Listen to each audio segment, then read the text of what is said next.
ಹೇಳಂಗಿಲ್ಲ. ಆದರೂ ಒಬ್ಬ ಹೆಣ್ಮಗಳಿಂದ ಕೇಳಲತ್ತೆ, ತಂಗಿ ಮತ್ತು ನಿನ್ನ ವಯಸ್ಸು ಎಷ್ಟು ಒತ್ತುಕೊಂಡದ ಕೇಳಿದಾಗ, ಯವ್ವ ನನಗೆ ಈಗ 3 ವರ್ಷ ಆಗ್ಯಾವ ಅನ್ಲ. ಈಗ ನನಗೆ 3 ವರ್ಷ ಆಗ್ಯಾವ. ಆಕೆ ಅಂದು, ಇದೇನ ತಂಗಿ ನೋಡೋಕೆ ಇಟ್ಟು ದೊಡ್ಡಕ್ಕೆ ಆಗಿದೆ, ಮಕ್ಕಳು ಆಗ್ಯಾವ. 3 ವರ್ಷ ನಿನಗೆ ಹೆಂಗೆ ಹಾಕವ? ಇಲ್ಲ ನನಗೆ 3 ವರ್ಷ ಆಗ್ಯಾವ. ನಿನಗೆ 3 ವರ್ಷ ಆಗ್ಯಾವ ಹತ್ತಿಕೊಂಡ್ರೆ ನಿಮ್ಮ ಅತ್ತಿಗೆ ಎಟ್ಟಾಗ್ಯಾವ ಅಂದರು. ಅತ್ತಿಗೆ ಎಟ್ಟಾಗ್ಯಾವ? ಆಕೆಗೆ ಈಗ 1 ವರ್ಷ ಆಗ್ಯಾವ ಏನ್ರಿ? ಅತ್ತಿಗೆ 1 ವರ್ಷ ಆಗ್ಯದ, ಸೊಸಿಗೆ 3 ವರ್ಷ ಆಗ್ಯದ. ಮತ್ತು ನಿಮ್ಮ ಅತ್ತಿಗೆ 1 ವರ್ಷ ಆದ ಬಳಿಕ ನಿಮ್ಮ ಮಾವಿಗೆ ಎಟ್ಟಾಗ್ಯಾವ ಅಂತಂದ್ರೆ ನಮ್ಮ ಮಾವಿನ ಹುಟ್ಟೆಗಿಲ್ಲ ಅನ್ನೋದು ಏನ್ರಿ? ಮಾವ ಯಾರೋ ಕೇಳಿದ್ರೆ ನಿನ್ನ ವಯಸ್ಸು ಎಟ್ಟು? ಹೆಣ್ಮಕ್ಳಿಗೆ ಅಂದ್ರೆ ವಯಸ್ಸು ಕೇಳಬಾರ್ದತ್ತ, ಗಂಡು ಮಕ್ಕಳಿಗೆ ಪಗಾರ ಕೇಳಬಾರ್ದತ್ತ ಏನ್ರಿ? ಹೆಣ್ಮಕ್ಳಿಗೆ ವಯಸ್ಸು ಕರೆಕ್ಟ್ ಹೇಳಂಗಿಲ್ಲ, ಗಂಡು ಮಕ್ಕಳು ಮನ್ಯಾಗ ಬಂದು ಪಗಾರನೂ ಕರೆಕ್ಟ್ ಹೇಳಲ್ಲ. ಹೇಳ್ತಾರೆ? ಹೇಳಂಗಿಲ್ಲ. ಆದರೂ ಒಬ್ಬ ಹೆಣ್ಮಗಳಿಂದ ಕೇಳಲತ್ತೆ, ತಂಗಿ ಮತ್ತು ನಿನ್ನ ವಯಸ್ಸು ಎಷ್ಟು ಒತ್ತುಕೊಂಡದ ಕೇಳಿದಾಗ, ಯವ್ವ ನನಗೆ ಈಗ 3 ವರ್ಷ ಆಗ್ಯಾವ ಅನ್ಲ. ಈಗ ನನಗೆ 3 ವರ್ಷ ಆಗ್ಯಾವ. ಆಕೆ ಅಂದು, ಇದೇನ ತಂಗಿ ನೋಡೋಕೆ ಇಟ್ಟು ದೊಡ್ಡಕ್ಕೆ ಆಗಿದೆ, ಮಕ್ಕಳು ಆಗ್ಯಾವ. 3 ವರ್ಷ ನಿನಗೆ ಹೆಂಗೆ ಹಾಕವ? ಇಲ್ಲ ನನಗೆ 3 ವರ್ಷ ಆಗ್ಯಾವ. ನಿನಗೆ 3 ವರ್ಷ ಆಗ್ಯಾವ ಹತ್ತಿಕೊಂಡ್ರೆ ನಿಮ್ಮ ಅತ್ತಿಗೆ ಎಟ್ಟಾಗ್ಯಾವ ಅಂದರು. ಅತ್ತಿಗೆ ಎಟ್ಟಾಗ್ಯಾವ? ಆಕೆಗೆ ಈಗ 1 ವರ್ಷ ಆಗ್ಯಾವ ಏನ್ರಿ? ಅತ್ತಿಗೆ 1 ವರ್ಷ ಆಗ್ಯದ, ಸೊಸಿಗೆ 3 ವರ್ಷ ಆಗ್ಯದ. ಮತ್ತು ನಿಮ್ಮ ಅತ್ತಿಗೆ 1 ವರ್ಷ ಆದ ಬಳಿಕ ನಿಮ್ಮ ಮಾವಿಗೆ ಎಟ್ಟಾಗ್ಯಾವ ಅಂತಂದ್ರೆ ನಮ್ಮ ಮಾವಿನ ಹುಟ್ಟೆಗಿಲ್ಲ ಅನ್ನೋದು ಏನ್ರಿ? ಮಾವ ಇನ್ನೂ ಹುಟ್ಟೆಗಿಲ್ಲ. ಆ ಹೆಣ್ಮಗಳಿಂದ ವಯಸ್ಸು ಕೇಳಿರ್ತಕ್ಕಂಥ ಹೆಣ್ಮಗಳಿಂದ ಗಾಬರಿ ಹಾಕಳೆ. ಅಲ್ಲ ನಿನ್ನ ತೆರಿಗಿಲಿ ಕೆಟ್ಟದೇನು? ಅಲ್ಲ ನಿಮ್ಮ ಮಾವಿನ ಹುಟ್ಟೆಗಿಲ್ಲ ಹತ್ಕೊಂಡು ಹೇಳ್ತಿದ್ದಿ, ಮತ್ತು ಹುಟ್ಟಲಾರ್ದೆ ನಿನಗೆ ಅತ್ತೆ ಹ್ಯಾಂಗೆ ಬಂದ್ಲು ಏನ್ರಿ? ನಿಮ್ಮ ಮಾವೇ ಹುಟ್ಟಿಲ್ಲ ತಿಳ್ಕೊಂಡಂದಾಗ ನಿಮ್ಮ ಅತ್ತೆ ಎಲ್ಲಿದ್ದು ಬಂದ್ಲು?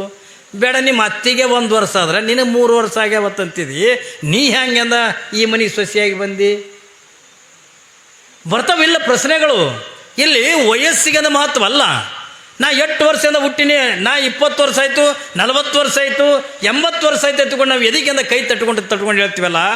ಆದ್ರೆ ಆ 80 ವರ್ಷದ ಬದುಕಿನೊಳಗೆ ನಾವು ಸಾರ್ಥಕತೆ ಮಾಡಿಕೊಂಡಿರ್ತಕ್ಕಂಥ ದಿನಗಳಿರ್ತಾವೆ. ಅದ್ರ ಸಾರ್ಥಕತೆ ಮಾಡ್ಕೊಂಡಿರ್ತಕ್ಕಂಥ ದಿನಗಳು ಯಾವಾಗಿಂದ ಹೆಣ್ಮಗಳಿಂದ ಹೇಳ್ತಾಳ, ಯಾಕ ನನಗೆ 3 ವರ್ಷ ಹತ್ತಿಕೊಂಡಂದಾಗ ನಾ ಹುಟ್ಟಿಗೆ 40 ವರ್ಷ ಆಗ್ಯದ.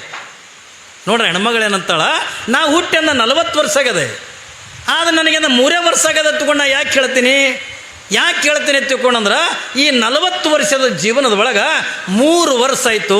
ಎಲ್ಲೇ ಪ್ರವಚನ ನಡಲಿ, ಎಲ್ಲೇ ಶಾಸ್ತ್ರಗಳು ನಡಲಿ, ಎಲ್ಲೇ ಕೀರ್ತನೆಗಳು ನಡೀಲಿ, ಯಾವುದೇ ದೇವಸ್ಥಾನದಾಗಿಂದ ಪೂಜೆ ನಡೀಲಿ, ನಾನು ನೇರವಾಗಿ ಅಲ್ಲಿ ಹೋಗ್ತೀನಿ ಏನ್ರಿ, ಪ್ರವಚನ ಕೇಳ್ತೀನಿ. ನಾ ಕೇಳಕತ್ತೆ ನಾ 3 ವರ್ಷ ಆಗ್ಯದ, ಅದಕ್ಕೆ ನಾನು ಸಾರ್ಥಕತೆ ಆಗಿದ್ದಿನ ನನ್ನ 3 ವರ್ಷ ಹತ್ತಿಕೊಂಡು ಹೇಳ್ತಾ ಏನ್ರಿ? 3 ವರ್ಷ. ಯಾವಾಗಂದ್ರೆ ನಿಮ್ಮ ಅತ್ತಿಗೆ ಎಷ್ಟು ವರ್ಷ? ನಾ ಏನು ಹೋಗ್ತೀನಲ್ಲ ಏನ್ರಿ, ಮೊದಲು 1 ವರ್ಷತನ ನಾ ಪುರಾಣ ಪ್ರವಚನ ಶಾಸ್ತ್ರ ಕೀರ್ತನೆಗಳು ಕೇಳಕ್ಕೆ ನಾನೇನು ಹೋಗ್ತಿದ್ದೀನಲ್ಲ, ನಾ ಹೋಗೋದನ್ನು ನೋಡಿ ನಮ್ಮ ಅತ್ತಿನ ಕುಡ್ದ ಈಗ 2 ವರ್ಷ ಆಯ್ತು. ಅವಳು ಜ್ಞಾನ ಅಂದ್ರೆ ಏನು, ತತ್ವ ಅಂದ್ರೆ ಏನು, ಧರ್ಮ ಅಂದ್ರೆ ಏನು ಅವಳು ತಿಳ್ಕೊಳತಕ್ಕಂತೆ 2 ವರ್ಷ ಆಯಿತು. ಅದಕ್ಕೆ ಅವಳಿಗೆ 2 ವರ್ಷ ಆಗ್ಯದ ಅತ್ಯ. ಮತ್ತು ನಿಮ್ಮ ಮಾವ ಹುಟ್ಟೇ ಇಲ್ಲ ಏನ್ರಿ? ನಮ್ಮ ಮಾವಾಗ 90 ವರ್ಷ ಆಗ್ಯಾವ ನಿಜ. ಆದ್ರೆ 1 ದಿವಸನೂ ಪುರಾಣ ಅಲ್ಲಿಲ್ಲ, 1 ದಿವಸ ಪ್ರವಚನ ಇರಲಿಲ್ಲ, 1 ದಿವಸನೂ ಶಾಸ್ತ್ರ ಇರಲಿಲ್ಲ, ಕೀರ್ತನೆ ಇರಲಿಲ್ಲ, 1 ದಿವಸನೂ ದಾನ ಧರ್ಮ ಪರೋಪಕಾರ ಗುಡಿ ಗುಂಡಾರ ತಗೊಂಡು ಯಾವುದನ್ನು ಕೂಡ ಬದುಕಂತಕ್ಕಂಥದ್ದನ್ನು ಬರೀ ಎದಕ್ಕೆ ಕಳೆದನ್ನ ಹತ್ತಿಕೊಂಡದ ಕೇಳಿದ್ರೆ, ಕತ್ತಿ ದುಡ್ದಂಗೆ ದುಡಿಯೋದು, ದನ ತಿಂದಂಗೆ ತಿನ್ನೋದ್ರಾಗೆ ಬದುಕನ್ನು ಕಳೆದ ಅವನ ಸಾರ್ಥಕತೆ ಆಗಿರ್ತಕ್ಕಂಥ ದಿನಮಾನಗಳೇ ಇಲ್ಲ ಹತ್ತಿಕೊಂಡು ಹೇಳ್ತಾರೆ. ಮನುಷ್ಯನಿಗೆ ಎಟ್ಟ್ಯಾಕೆ ವರ್ಷ ಆಗವಲ್ದಕ್ಕ ಸಾರ್ಥಕತೆ ಆಗಿರ್ತಕ್ಕಂಥ ದಿನಮಾನಗಳಂದ್ರೆ ಸ್ವಲ್ಪರೇ ಮನುಷ್ಯನಿಗೆ ಬೇಕು.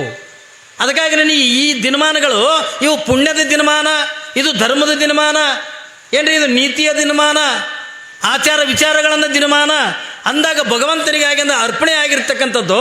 ನಾವು 80 ವರ್ಷ ಆದರೂ ಕೂಡ ಅದರೊಳಗೆ 8 ವರ್ಷದಿಂದ ನಾವು ಭಗವಂತನಿಗೆ ಆಗಿಂದ ಅರ್ಪಣೆ ಮಾಡಿವೆ ಅನ್ನೋದನ್ನು ಅದು ಭಾಳ ಮಹತ್ವದಿರ್ತದೆ ಪುಣ್ಯಾತ್ಮರೇ. ಅಂಥ ಮಹತ್ವದಾಗಿರ್ತಕ್ಕಂಥ ಏನ್ರಿ ಧರ್ಮ ತೀರ್ಮಾನಗಳನ್ನು ತಿಳ್ಕೋಬೇಕು ಏನ್ರಿ, ಖುಷಿ ಪಡಬೇಕು ಏನ್ರಿ. ನಾವು ಏನು ಹೇಳಿರ್ತೀವಲ್ಲ ಅದನ್ನು ನಾವು ನಿತ್ಯ ಮನೆಯಾಗಿಂದ ಮೆಲುಕು ಹಾಕಬೇಕು.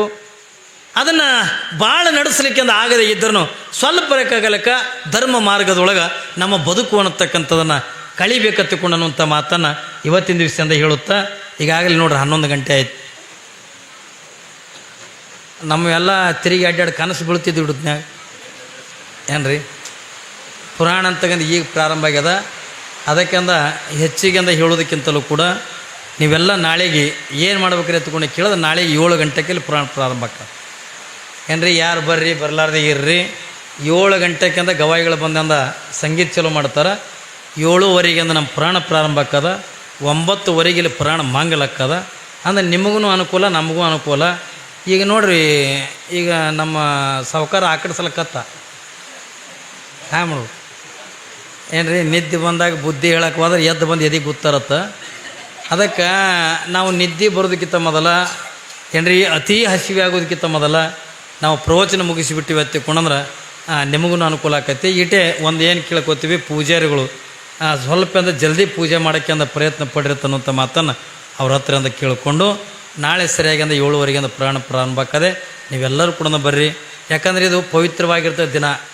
ಈ 9 ದಿವಸ ನೋಡ್ರಿ ನೀವು ಏನ್ರಿ ಊರಾಗಂದ್ರೆ ಎಂಥ ಜಾತ್ರೆ ಅದಂದ್ರೆ ಯಾರೇ ಕೌದಿ ತೊಳೆದ್ರಿ, ಯಾರೇ ತೊಳಿತೀರಿ ಇವ, ಯಾರೇ ಮನೆ ತೊಳಿತೀರಿ, ಯಾರೂ ಮನೆ ಕೌದಿ ತೊಳೆಯಂಗಿಲ್ಲ.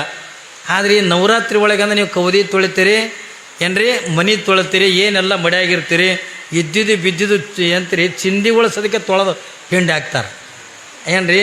ಅಲ್ಲಿ ನಾವೊಂದು ಮಾತು ಹೇಳ್ತೀನಿ, ಬಟ್ಟೆ ತೊಳೆದಿಂದ ಮಡಿ ಮಾಡಿ ಅಂದ್ರೆ ನೀವೆಲ್ಲ ಮಡಿಯಾಗಿಂದ ಇರ್ತಕ್ಕಂಥವ್ರು 9 ದಿವಸ.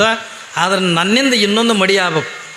ಏನು ಮಡಿ ಎತ್ತಿಕೊಂಡೆ ಕೇಳಿದ್ರೆ, ಮೈ ಮೇಲೆ ಕಾಣ್ತಕ್ಕಂಥ ಬಟ್ಟೆ ತೊಳೆದ್ರೆ ಏನ್ರಿ, ಕಣ್ಣಿಗೆ ಕಾಣ್ತಕ್ಕಂಥ ಮನೆ ತೊಳೆದ್ರೆ ಅದನ್ನು ಮಡಿ ಮಾಡಿದ್ರೆ, ಬಟ್ಟೆ ಮಡಿ ಮಾಡಿದ್ರೆ, ಆದರೆ ಕಾಣದೇ ಇರ್ತಕ್ಕಂಥ ಒಂದನ್ನು ಮಡಿ ಮಾಡ್ಕೋಬೇಕು. ನಿಜವಾಗಿರ್ತಕ್ಕಂಥ ಮನುಷ್ಯನಾಗಿಂದ ಹುಟ್ಟೋದ ಬಳಕ ಒಂದು ಮಡಿ ಇರಬೇಕು.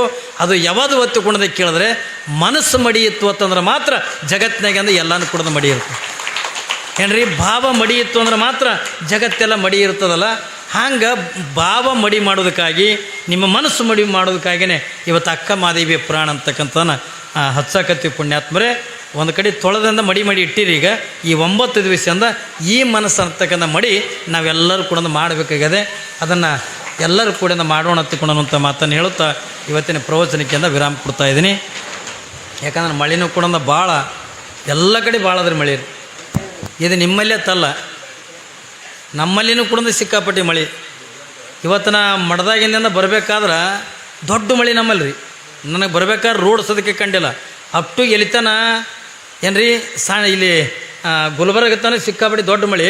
ಗುಲ್ಬರ್ಗದಿಂದ ಒಂದೊಂದು ಹನಿ ಅಂದ್ರೆ ನಿಮ್ಮ ಕಡೆ ಮಳೆ ಚಲವಾಗಿ ಈಗ ಚಲವಾಗಿದೆ ನಿಮ್ಮಲ್ಲಿ. ಯಾಕಂದರೆ ಇದು ವಿಚಿತ್ರ ಮಳೆ.